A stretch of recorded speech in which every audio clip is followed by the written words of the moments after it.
Hey guys, welcome back to my channel. If you're new here, welcome. My name is Erica and I'm so glad that you're here because it is time for another Halloween craft tutorial. So today I'm going to be showing you guys another viral TikTok Halloween craft where last year I saw everyone thrifting some old paintings and turning them into adorable like ghost Halloween paintings. Like I did here with this large thrifted painting that I got for $5. So if you're ready to see what this painting originally looked like and watch me give it a adorable little ghosty makeover, then keep watching.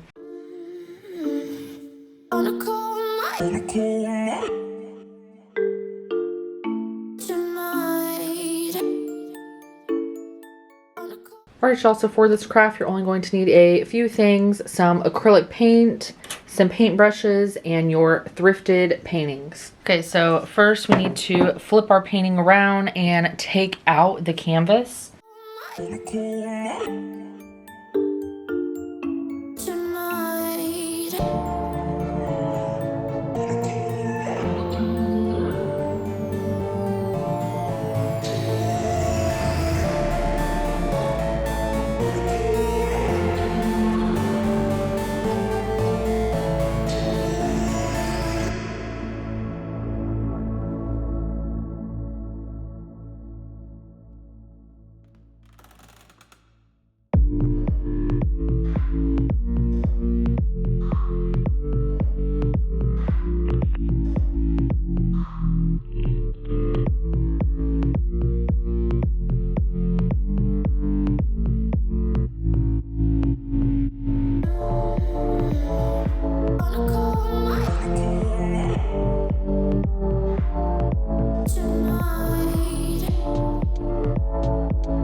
Alright y'all, well that is where I'm gonna leave you guys today. As always, I hope you enjoyed today's video as much as I did. If you did like it, please let me know by giving me a big thumbs up. If you have any questions or comments, feel free to drop a comment down below. I would love to hear what you guys think. Let me know if you guys are gonna try this. I highly recommend that you do. And if you're watching this video but you're not already subscribed to my channel, then make sure you click that subscribe button so that you don't miss out my future videos. I would greatly appreciate the follow. Thanks for watching. I'll catch you guys next time.